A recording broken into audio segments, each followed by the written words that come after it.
Hey everyone, it's Shawn McBride. Welcome to another edition of Journey of CEO. For those of you who tuned in earlier this week for our live broadcast, you may have seen we had some technical glitches. So we're going to re-record our program. We're going to update it a little bit, bring some new thoughts in on the iterative work process. We're actually iterating our show based on technical difficulties. So what we've been talking about is really that journey to CEO. All of these videos we've been doing on the Journey to CEO YouTube channel are about taking things from where you are to the next direction. And it all ties into the recent book, Redirection, which was written by myself and Dr. Ann Gaddy. Today's topic is about iterative work processes and how it can help you accomplish the goals you want. So I'm going to bring Dr. Ann up here. Good to see you, Dr. Ann. Hopefully, folks, let us know if you're getting any glitches because we are working on some technical stuff. Hopefully we got it fixed. But if you're seeing any issues on your end, just drop us a comment. Let us know. And drop us a comment. Let us know where you are watching. I see some of you in there live. Let us know you're there. So, Dr. Ann, thanks for joining us. Well, it's good to be here. And every now and then you freeze up. But I think that for the most part, we're good to go here. I don't know, this technology, when you rely on it so heavily and then it just has a mind of its own in many cases. And part of the problem is you have so many cooks in the kitchen. It's the old everybody points the finger at everybody. You've probably seen this in business too, right? Something goes wrong and it's never nobody wants to take responsibility. It's never their fault. It's always the other person's fault, right? So we've got the internet company, we've got the platforms, the software platforms. We're using multiple software platforms running simultaneously. And then we have hardware and everything else, and everybody's going to point the finger at everybody else. Well, and it's rapidly changing, which is what we're noticing about business in general, is that really, if you are going to have a program or a business that's agile in any way, you have to be able to move and shift and change very quickly. And technology is one of the major components in that shift. So that's why we like to talk about the iterative approach, because rather than just plan your work and work your plan, you are having to look at a way of establishing prototypes or establishing ways in which you can test ideas before full-scale implementation, because you have to be very careful with your resources. Mm-hmm. And this is where you want to make sure you assume something is going to work, but you better test it to make sure before you are full in. Well, yeah, constant testing. And not only that, but, you need to be looking for improvements to keep enhancing what you're doing, because otherwise you're going to eventually fall behind the market, right? Because your competitors are making enhancements, technology's changing, new people are coming into the market. So if you're not taking the philosophy, right, top down of what can we try, how can we try to improve, you're going to find yourself in a world of trouble in most cases eventually. Well, and we look at several functions within the business that can embrace the iterative process. And by that, we mean, that you're going step by step. You're not just saying, here's our final goal and we're just moving right to it, but you're testing all the way along. And we know that is important about making assumptions on consumer behavior. We've talked also about supply chain. Yeah. And also just the work process, how people do their work, where they're working. And one example about workers that we've noticed this past year is that the assumption many leaders had when their workforce went remote was that the workforce would not be as productive at home as it is, in the regular headquarters or in the office buildings.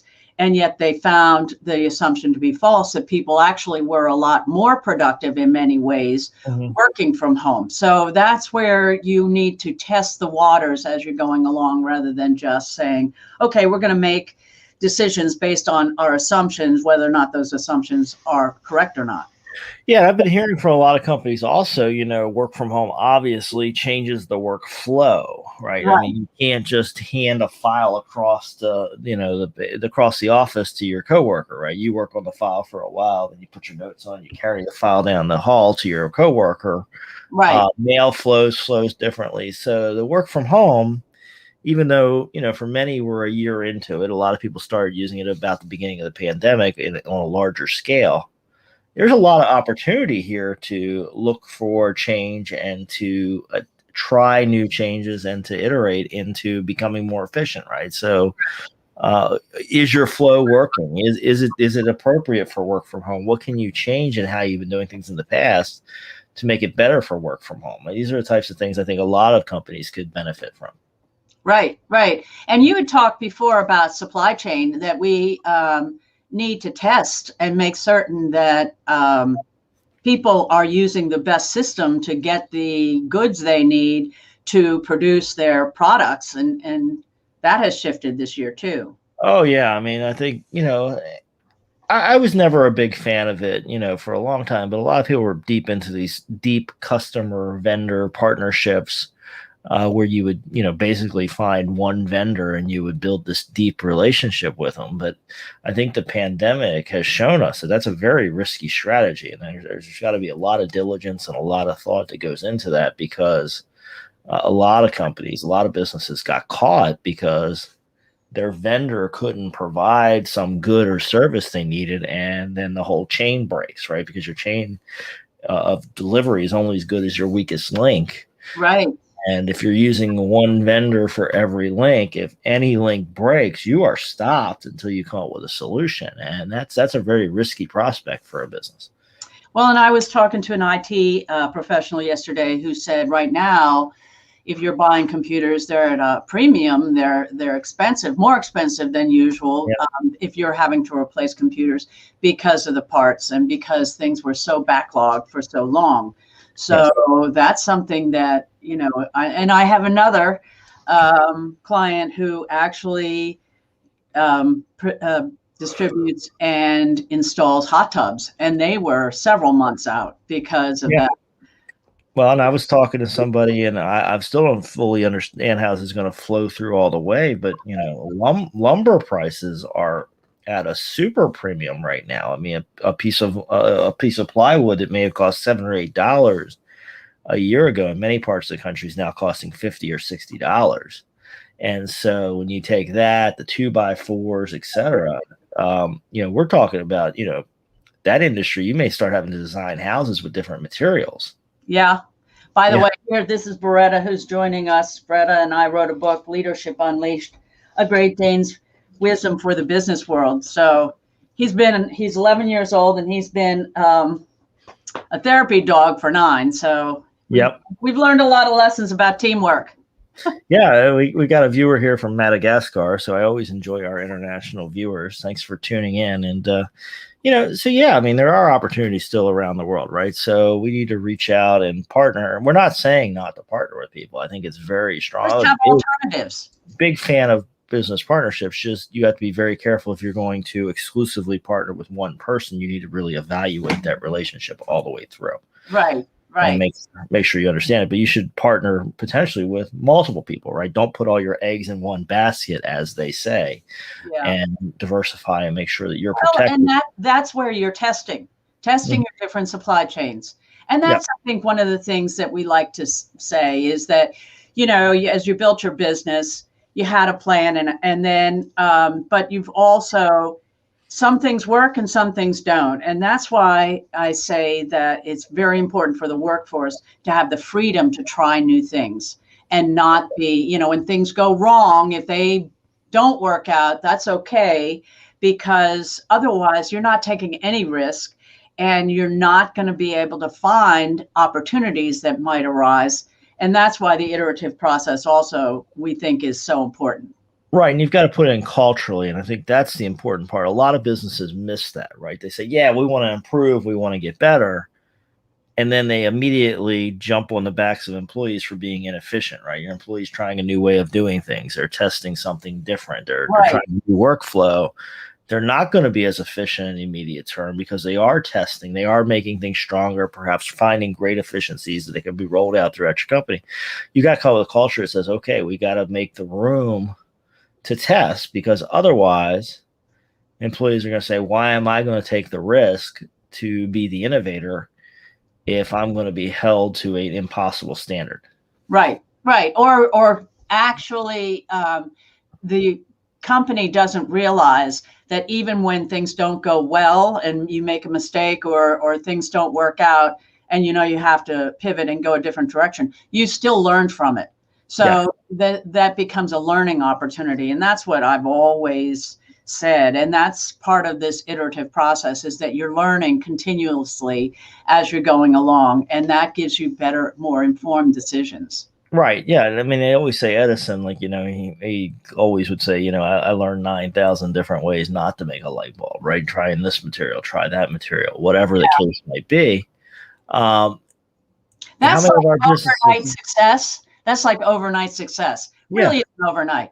They've had a lot of failures before they got to that overnight success. Yeah, it's very rare for somebody just to be a complete natural out of left field, right? I mean, maybe you see this with child actors once in a while. They just get picked up somewhere and get thrown into a movie and suddenly they're famous. But, most people you've seen, they've been at this for a while, trying this, trying that, trying the other thing.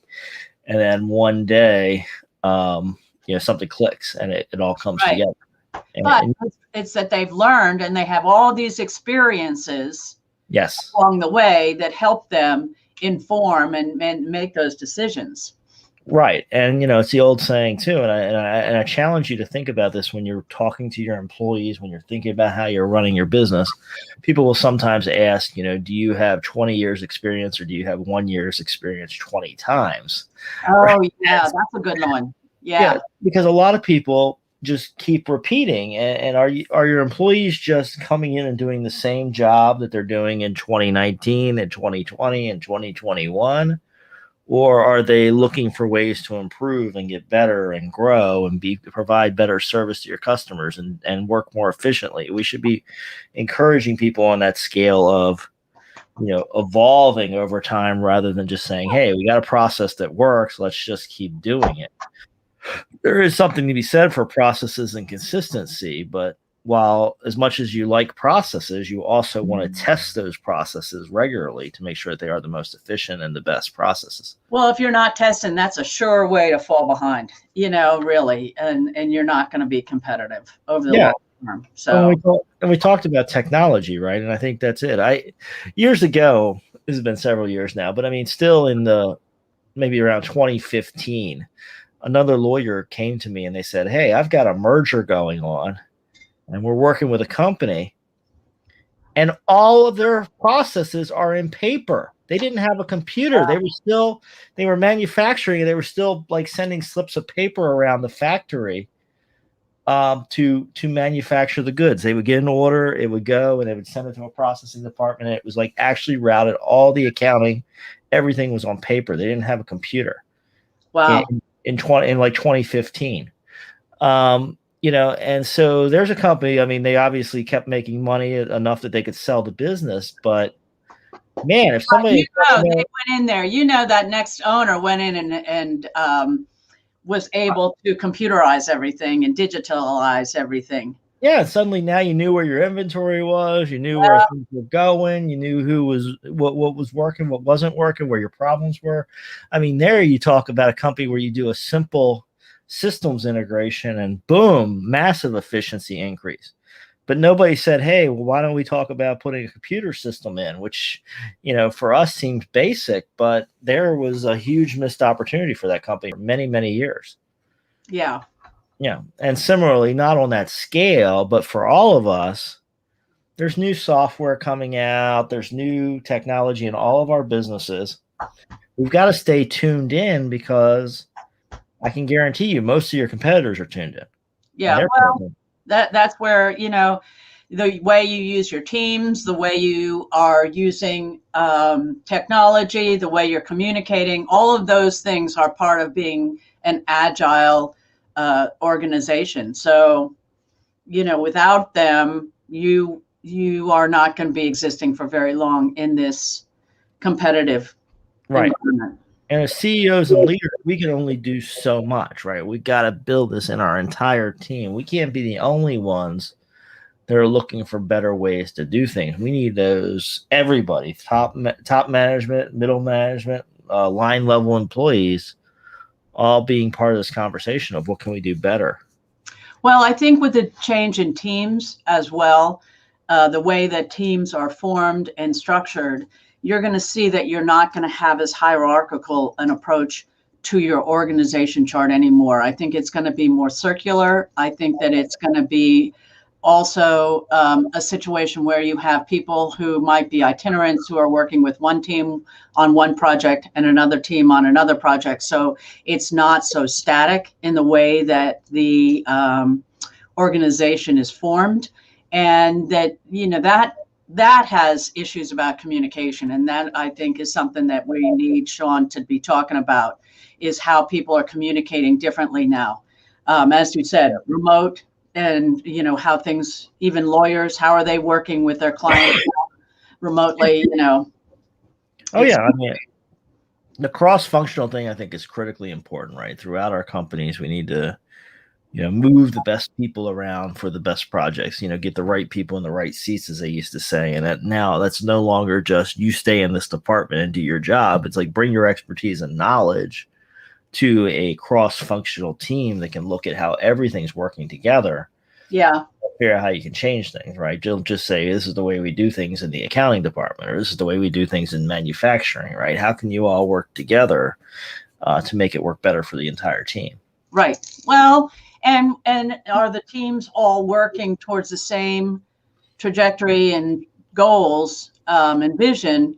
And then again, are they being checked like every quarter or so? Are we, checking in and seeing, are we still on that same trajectory, or do we need to pivot? That's part of our redirection.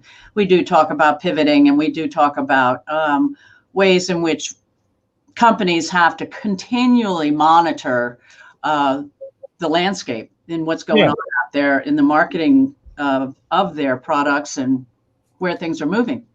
Right. And keep collecting the information. I think a good question to ask yourself is, how many times have you failed in the last year? How many times have your team members failed? I mean, are you seeing in a positive way failures, right? Not failures in that you had somebody drop the ball and you majorly upset a client, you didn't complete your function, but did you try new things? Did each of your team members try new things last year?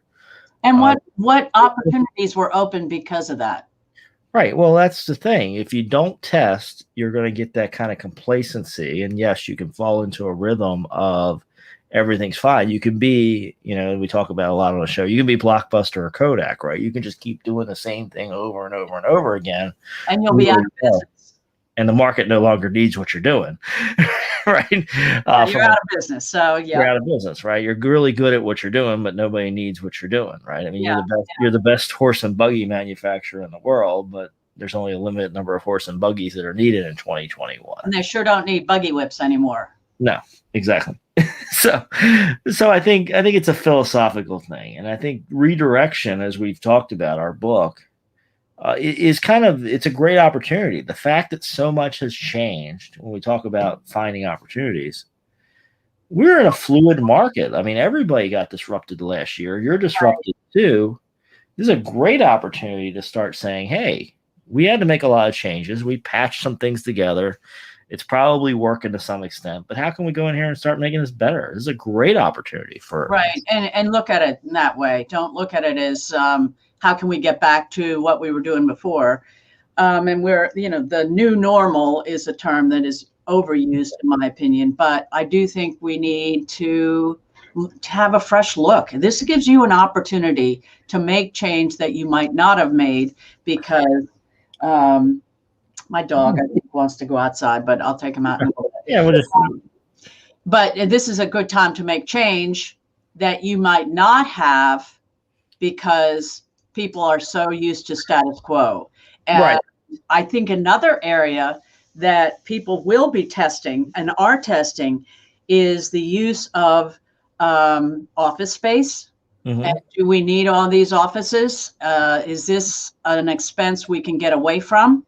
Yes. And so they're testing how well people can remain remote or hybrid. And I think that is something that will continue through this year.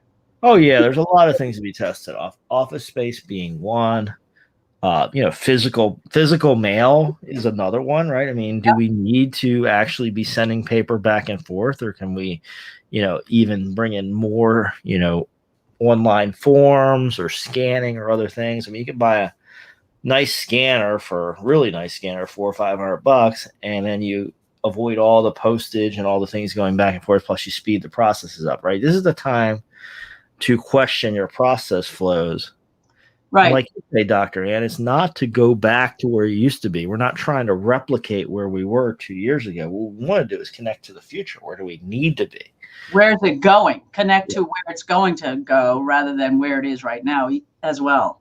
Exactly. So I agree with you. World of opportunity, folks.